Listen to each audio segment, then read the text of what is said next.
Burning topic. నేను Pratyusha. Israel ఒక చిన్న యూద దేశమైనప్పటికీ తన చుట్టూ ఉన్న 8 అరబ్ దేశాలని సింగిల్ హ్యాండ్తో ఫేస్ చేస్తూ ఉంటుంది. 1967లో అంటే 6 రోజుల్లో ఈజిప్ట్, సిరియా, జోర్డాన్ ఈ అరబ్ దేశాలని యుద్ధంలో ఓడించింది. హిస్టరీలో ఆ యుద్ధానికున్న పేరు ది 6 Day వార్. జస్ట్ కొన్ని గంటల్లోనే మొత్తం అరబ్ ఎయిర్ ఫోర్స్ ని ఇజ్రాయెల్ నాశనం చేస్తుందంటే దాని వెనుక కారణం ఏంటో తెలుసా? MiG-21. అక్కడెక్కడో రష్యాలో తయారు చేసిన MiG-21 ఇరాక్లో మాత్రమే ఎగరాల్సిన MiG-21ని ఇజ్రాయెల్కి ఎత్తుకొచ్చింది Mossad. Most interesting Mossad operation అది. దాని గురించి కూడా ఇదే ఎపిసోడ్లో చెప్పుకుందాం. కానీ దానికంటే ముందు మరొక విషయం. చరిత్రలో యుద్ధంలో అమెరికా ఓడిపోయిన సందర్భం ఒకటి ఉంది తెలుసా? వియత్నాం అనే అతి చిన్న దేశం అగ్రరాజ్యమైన అమెరికానే గడగడలాడించేసింది. అమెరికన్ వార్ జెట్స్ పిట్టల్లాగా రాలిపోయాయి. కారణం MiG-21. అమెరికన్ ఫైటర్ జెట్స్లో హ్యూజ్ సక్సెస్ రేట్ ఉన్న వార్ జెట్ F-16. తమ F-16కి ప్రపంచంలోనే తిరుగే లేదని చెప్పుకునేది అమెరికా. అలాంటి F-16ని MiG-21తోనే నేలకూల్చాం.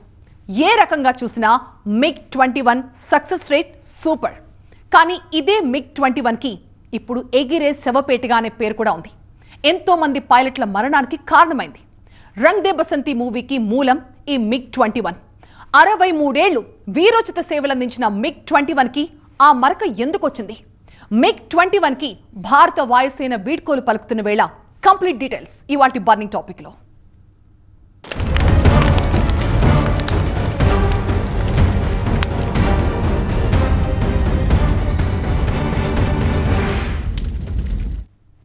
బాలాకోట్ పై సర్జికల్ స్ట్రైక్ చేశాక పాక్ యుద్ధ విమానాలు ఇండియన్ బోర్డర్స్ లోకి రావడానికి చాలా ప్రయత్నించాయి. కానీ ఇండియన్ ఎయిర్ ఫోర్స్ వాటిని తరిమి కొట్టింది. ఇక తిరిగొచ్చేయండి మన వార్ జెట్స్ కి గ్రౌండ్ నుంచి ఒక మెసేజ్ కూడా వచ్చింది. ఒక్కరికి తప్ప, అతనే wing commander Abhinandan Varthaman. F-16 దూసుకురావడం అతని కంటపడింది. ఎదురు దాడికి ఇండియన్ ఎయిర్ ఫోర్స్ కూడా పర్మిషన్ ఇచ్చింది. తన చేతిలో ఉన్నది 60 ఏళ్ల క్రితం తయారైన MiG-21. ఎదురుగా ఉన్నది ప్రపంచంలోనే అత్యంత శక్తివంతమైన F-16. అయినా సరే గాల్లో చక్కర్లు కొడుతూ F-16ని క్లోజ్ రేంజ్కి తీసుకొచ్చి అదును చూసి R-73 మిసైల్ వదిలాడు. భూమ్! అమెరికా ఉలిక్కి పడింది ఆ ఒక్క దెబ్బకి. MiG-21కి F-16ని కూల్చేంత సత్తా ఉందా అని. 1940లో మికోయాన్ గురెవిచ్ అనే 2 వ్యక్తులు వార్ జెట్స్ తయారు చేసే కంపెనీ పెట్టారు. వాళ్ల పేర్లలోని తొలి అక్షరాలను తీసుకుంటే వచ్చేదే మిగ్. 1955లో ఫస్ట్ టైం ఈ మిగ్ విమానాలు గాల్లోకి ఎగిరాయి. తుమాన్స్కై R-25 అనే టర్బో జెట్ ఇంజిన్ ఇందులో ఫిక్స్ చేశారు. దాంతో సౌండ్ స్పీడ్ కంటే రెట్టింపు వేగంతో దూసుకెళ్లడం సాధ్యమైంది. రష్యా తయారు చేసిన ఈ సూపర్ సోనిక్ జెట్ గురించి విని అమెరికా ఉలిక్కిపడింది. యుద్ధంలో తిరుగులేని అస్త్రం అని ప్రపంచానికి తెలిసినా అందులో ఏముందో మాత్రం ప్రపంచానికి తెలియనివ్వలేదు. 1959లో రష్యా ఎయిర్ ఫోర్స్ లోకి వచ్చాక 1963లో భారత్ వాటిని కొనుగోలు చేసింది. భారత్ కు MiG-21 రావడం వెనక ఒక చరిత్ర ఉంది. 1962లో చైనాతో జరిగిన యుద్ధం తర్వాత భారత్ కు అత్యాధునిక యుద్ధ విమానాలు కావాల్సి వచ్చింది. అప్పటికే పాకిస్తాన్ దగ్గర స్టార్ ఫైటర్స్ అనే వార్ జెట్స్ ఉన్నాయి. అమెరికా పాకిస్తాన్ కి ఇచ్చిన గిఫ్ట్ అది. బట్ ఇండియాకి స్టార్ ఫైటర్స్ ని ఇవ్వడానికి అమెరికా ఒప్పుకోలేదు. ఆ సమయంలో రష్యా మన వెనక నిలబడింది. అమెరికా వార్ జెట్స్ కి పోటీగా MiG-21లను ఇచ్చింది. అలా 1963లో భారత వాయుసేనలోకి వచ్చి చేరాయి ఈ MiG-21 జెట్స్. ఆ తర్వాత 2 ఏళ్లకే పాకిస్తాన్తో యుద్ధం వచ్చింది. 1965 యుద్ధంలో పాకిస్తాన్ను తరిమి కొట్టామంటే కారణం MiG-21. ఆ తర్వాత 1971లో జరిగిన ఇండో పాక్ యుద్ధంలోనూ పాక్ పీచమణిచామంటే కారణం MiG-21. 1984లో సియాచిన్ పై కన్నేసింది పాకిస్తాన్. ఆపరేషన్ మేఘ్దూత్ పేరుతో కదిలిన ఇండియన్ ఎయిర్ ఫోర్స్ MiG-21లను రంగంలోకి దింపి పాకిస్తాన్కి గంగ వెర్రులెత్తించింది.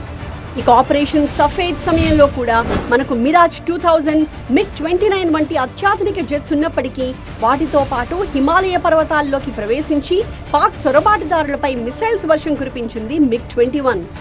ఇక 1999లో కార్గిల్ యుద్ధంలో పాకిస్తాన్కి మరోసారి ఓటమిని రుచి చూపించామంటే కారణం MiG-21. పాకిస్తాన్తో కొట్లాడి బంగ్లాదేశ్కి స్వాతంత్ర్యం ఇప్పించిన యుద్ధంలో కూడా గర్జించిన యుద్ధ విహంగం MiG-21. ప్రతి యుద్ధంలో భారత్కి విజయం దక్కిందంటే అందుకు MiG-21 వార్ జెట్స్ పాత్ర చాలా కీలకమైనది. 1963లో కొన్న ఈ మిగ్ విమానాలు దశాబ్దాలుగా సేవలు అందిస్తూ వచ్చాయి. 1980లోనే మిగ్ యుద్ధ విమానాలు పాతబడిపోయాయి. అసలు 1985లోనే సోవియట్ యూనియన్ ఈ మిగ్ 21లను తీసేసింది. కానీ భారత్ మాత్రం వేరే ఆల్టర్నేటివ్ లేకపోవడంతో అవే పాత మిగ్లను వాడాల్సిన పరిస్థితి. అప్పుడే light combat aircraft LAC ప్రాజెక్ట్ని మొదలుపెట్టింది ఇండియన్ గవర్నమెంట్. మిగ్ స్థానంలో తేలికపాటి యుద్ధ విమానాలు సొంతంగా తయారు చేసుకోవాలని భావించింది.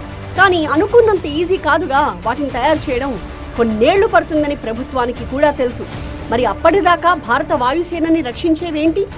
అప్పటికీ అమ్ముల పొదిలో కనిపించిన ఒక ప్రత్యామ్నాయం మిగ్ 21. ఇన్నాళ్ల పాటు ఇండియన్ ఎయిర్ ఫోర్స్ కి రక్షణగా నిలబడ్డది ఈ మిగ్ యుద్ధ విమానాలే. పాత తరానివే అవ్వచ్చు, కానీ ఎప్పటికప్పుడు మార్చుకుంటూ వచ్చిన టెక్నాలజీతో శత్రువుల వెన్నులో వణుకు పుట్టించాయి. సుఖోయ్, రాఫెల్, తేజస్ వంటి అత్యాధునిక యుద్ధ విమానాలు ఇండియన్ ఎయిర్ ఫోర్స్ లోకి వచ్చేదాకా నేనున్నాను, ఏం భయం లేదు అంటూ అండగా నిలబడ్డది ఈ మిగ్ విమానాలే. ఎవరైనా 60 ఏళ్లు దాటాక రిటైర్ అవుతారు, కానీ 60 ఏళ్లు సర్వీస్ చేసి కాదు, 60 ఏళ్ల వయసు వస్తేనే. కానీ మిగ్ 21 మాత్రం 63 ఏళ్ల పాటు దేశానికి సేవలు చేస్తూ వచ్చింది. 2019లో బాలాకోట్ సర్జికల్ స్ట్రైక్స్ లో కూడా తిరుగులేని విజయాన్ని అందించిందంటే మిగ్ సత్తా ఏంటో అర్థం చేసుకోవచ్చు.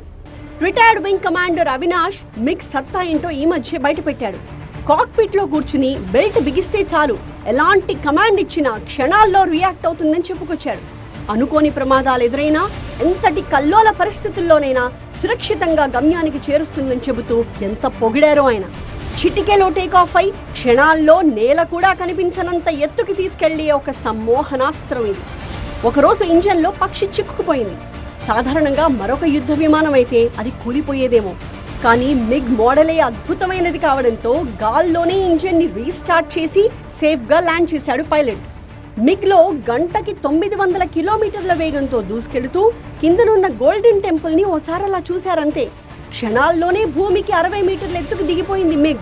వెంటనే అలారం మోగడంతో అమాంతం గాల్లోకి లేపేసి ప్రాణాలతో బయటపడ్డాడు. ఓసారి పర్వతాన్ని ఢీకొట్టేంత పరిస్థితుల్లోనూ మిగ్ ప్రాణాలను కాపాడింది.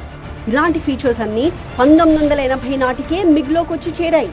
అంటే ఎంతటి టెక్నాలజీని మిగ్ అడాప్ట్ చేసుకుందో అర్థం చేసుకోవచ్చు. 16 లక్షల గంటల ఫ్లైట్ టైం ఇండియాలో మిగ్ వార్జెట్స్ ఎగిరిన సమయం ఇది.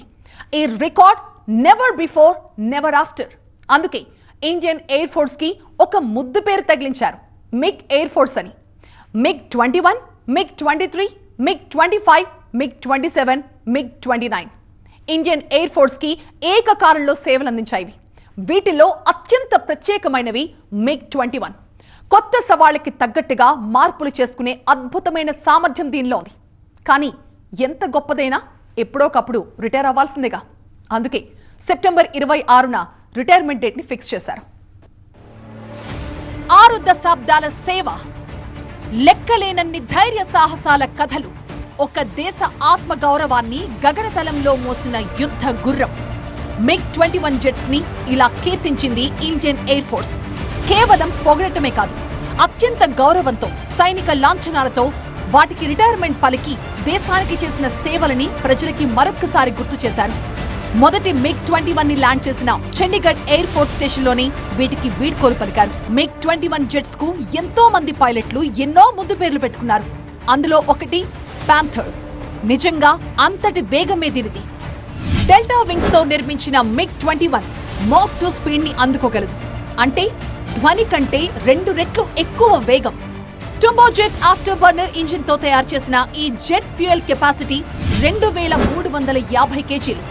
ఫుల్ ట్యాంక్ నింపితే ఏకధాటిగా 1300 కిలోమీటర్లు ప్రయాణిస్తుంది. దీనికి డాగ్ ఫైటర్ అనే మరో పేరు. అంటే గాల్లో గింగిరాలు తిరుగుతూ గాల్లోనే దాడి చేయగలదు. ఆకాశం నుంచి భూమిపైకి మిస్సైల్స్ తో దాడి చేయగలదు. సుఖోయ్, రఫెల్, తేజస్ వంటి అత్యాధునిక యుద్ధ విమానాలతో సమానంగా మొన్నటి ఆపరేషన్ సింధూర్లో కూడా యుద్ధంలో పాల్గొందంటే దీని సత్తా ఏంటో అర్థం చేసుకోవచ్చు. అందుకే మిగ్ 21 కి అంత క్రేజ్. మిగ్ 21లోని టెక్నాలజీని క్రాక్ చేసేందుకు ఇజ్రాయెల్ సైతం ప్రయత్నించిందంటే ఎవ్వరూ నమ్మరు.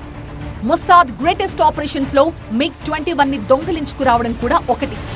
ఒకరోజు ఇజ్రాయెల్ ఎయిర్ ఫోర్స్ మొసాద్ ని ఒక గిఫ్ట్ అడిగింది. ఎలాగైనా మిగ్ 21 ని ఎత్తుకొచ్చేయమని. మీకేమైనా పిచ్చా? అది సాధ్యమేనా అని అరిచింది మొసాద్. కానీ ఆ టాస్క్ తీసుకుంది. అప్పటికే MiG-21 ని అరబ్ దేశాలకు ఇచ్చింది Russia. But under one condition, MiG-21లతో యుద్ధాలు చేయండి కానీ తిరిగి వాటిని పార్క్ చేయాల్సింది తమ భూభాగంలోనే అని చెప్పింది రష్యా. అంటే యుద్ధాలకు మిగ్లను వాడుకుని తిరిగి రష్యాలోనే ఉంచేసేవారు. వాటి మెయింటెనెన్స్, రిపేర్ వర్క్ మొత్తం కూడా రష్యాలోనే జరిగేది. అంత సీక్రెట్ గా కాపాడుకుంటూ వచ్చారంటే MiG-21లో వాడిన టెక్నాలజీ ఏ రేంజ్ అయి ఉంటుందో ఊహించుకోవచ్చు. అప్పట్లో అమెరికా కూడా తహతహలాడిపోయింది ఆ టెక్నాలజీ ఏంటో తెలుసుకోవాలని. రంగంలోకి దిగిన మొసాద్ ఇరాన్లోని ఒక యూదు పైలట్ ని పట్టుకుని అతని ఫ్యామిలీని మాయ చేసి అతని చేతుల మీదుగానే ఇజ్రాయెల్కి MiG-21 ని తీసుకొచ్చేలా చేసింది. ఇజ్రాయెల్లో ల్యాండ్ అవ్వగానే అమెరికా నుంచి స్పెషల్ టీం వచ్చింది దాన్ని చూడటానికి. ఇజ్రాయెల్కి ఎప్పుడైతే MiG-21 వచ్చిందో ఆ తర్వాత అరబ్ దేశాలపై యుద్ధాలు చేయడానికి ఒక ఆయుధం దొరికినట్టయింది. లేకపోతే 6 అంటే 6 రోజుల్లో 3 అరబ్ దేశాలని ఏకకాలంలో ఓడించడమా? సాధ్యమేనా ఎవరికైనా? ఆ పని చేసి చూపించింది ఇజ్రాయెల్. కారణం MiG-21 టెక్నాలజీని వాడుకోవడం వల్లే. రష్యా నుంచి 874 MiG-21 వార్ జెట్స్ ని తీసుకున్న ఇండియన్ ఆర్మీ దాదాపుగా అన్ని యుద్ధాల్లోనూ వాడింది. శత్రు దేశాల యుద్ధ విమానాలతో పోరాడటానికి, మన యుద్ధ విమానాలకి బాడీగార్డ్ గా వెళ్లడానికి, గ్రౌండ్ అటాక్ కు, నిఘాకు ఈ MiG-21లనే వాడారు. చివరికి పైలట్ల ట్రైనింగ్ కి కూడా ఇవే. ఒక విధంగా ఫైటర్ జెట్ కంటే ఎక్కువే పనిచేశాయి. MiG-21 జెట్స్ మన ఎయిర్ ఫోర్స్ లోకి చేరిన తర్వాత ఒక్కటంటే ఒక్క యుద్ధంలో కూడా ఓడిపోలేదు. చేసిన ప్రతి ఆపరేషన్ కి 100కి 101% సక్సెస్. అందుకు కారణం వాయుసేన వెనుక సగర్వంగా నిలబడిన ఈ MiG-21లే. MiG-21లు రిటైర్మెంట్ తీసుకున్నాయి.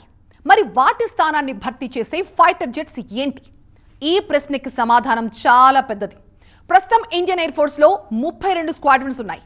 ఉన్నట్టుండి MiG-21లకి రిటైర్మెంట్ ఇచ్చేస్తే స్క్వాడ్రన్స్ బలహీనపడతాయి. ఇంతకాలం MiG-21 సేవలను ఉపయోగించుకోవడానికి కారణం కూడా దేశీయంగా తయారు చేసుకుంటున్న వార్ జెట్స్ కోసమే.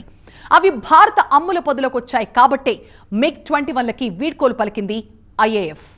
MiG-21 పేరెత్తితేనే ఒకనాడు అమెరికా వణికిపోయింది. ఇజ్రాయెల్ భయపడింది. పాకిస్తాన్ అయితే తడిపేసుకుంది.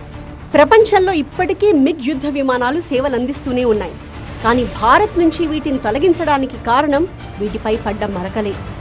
గత 60 ఏళ్లలో దాదాపుగా 400 MiG-21 యుద్ధ విమానాలు నేలకూలాయి. ఈ ప్రమాదాల్లో 200 మందికి పైగా పైలట్లు చనిపోయారు. జనావాసాలపై కూలిన కారణంగా 60 మంది సామాన్యులు కూడా ప్రాణాలు వదిలారు. 2012లో అప్పటి రక్షణ శాఖ మంత్రి ఏకే యాంటనీ రాజ్యసభలో చెప్పిన డేటా ప్రకారం అప్పటికే 171 మంది పైలట్లు చనిపోయారు. ఎంతో మంది వితంతువులవ్వడానికి కారణమైంది ఈ యుద్ధ విమానం. అందుకే MiG-21 విమానాలకు ఎగిరే శవపేటికలు, విడో మేకర్స్ అనే అపకీర్తిని అంటించారు. 2023 మే నెలలో రాజస్థాన్లోని బహ్లాల్ నగరం వద్ద టెక్నికల్ ఎర్రర్ కారణంగా ఒక MiG-21 కుప్పకూలింది.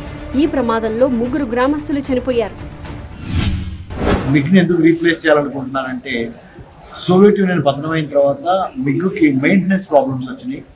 Maintenance is the biggest challenge. That's why మనం ఎగిరే శవపేటికలు, ఫ్లయింగ్ డెడ్ బాడీస్ అనే విధంగా కూడా దీనికి పేరు వచ్చింది. There are so many MiG collapses or midair collisions or mid-air engine problems that have cropped up in the MiG. That's why India is not able to believe and sustain any longer operationalizing MiG fighter jets in our warfare. నిజానికి MiG-21 స్థానాన్ని భర్తీ చేయాలనుకోవడానికి కారణం కూడా తరచూ జరుగుతూ వచ్చిన ఈ ప్రమాదాలే. సుశిక్షితులైన పైలట్లను కోల్పోతూ రావడం ఒకానొక దశలో అత్యంత ప్రమాదకర స్థాయికి చేరింది. అందుకే MiG-21లకు ఆల్టర్నేటివ్స్ ని ఆలోచించింది భారత్. MiG-21 స్థానాన్ని భర్తీ చేయడానికి స్వదేశీ పరిజ్ఞానంతో తయారైన యుద్ధ విమానాన్ని ఉపయోగిస్తోంది భారత వాయుసేన. ఇందులో ప్రధానంగా చెప్పుకోవాల్సింది లైట్ కాంబాట్ ఎయిర్ క్రాఫ్ట్ ప్రాజెక్టులో భాగంగా తయారైన తేజస్. హిందుస్థాన్ ఏరోనాటిక్స్ తయారు చేసింది. ఇది 4.5 జనరేషన్ ఫైటర్ జెట్. MiG-21 కంటే అత్యంత అధునాతనం. Avionics, sensors, electronic warfare capacity దీని సొంతం. ఇక Su-30 MKI పేరుతో సుపీరియారిటీ ఫైటర్ జెట్స్ ని తయారు చేశారు. MiG-21 కంటే మెరుగైన మల్టీ రోల్ క్యాపబిలిటీ ఉంది వీటిలో. ఇక రాఫెల్ ఫ్రాన్స్ తయారు చేసిన అత్యాధునిక 4.5 జనరేషన్ ఫైట్ జెట్ ఇది. MiG-21 కంటే వ్యూహాత్మకంగా, టెక్నికల్ గా అనేక రెట్లు పవర్ఫుల్ ఈ రాఫెల్ యుద్ధ విమానాలు. ఇక MRFA ప్రాజెక్టులో భాగంగా మల్టీ రోల్ ఫైటర్ ఎయిర్ క్రాఫ్ట్లను కొనుగోలు చేయాలనుకుంటోంది భారత్.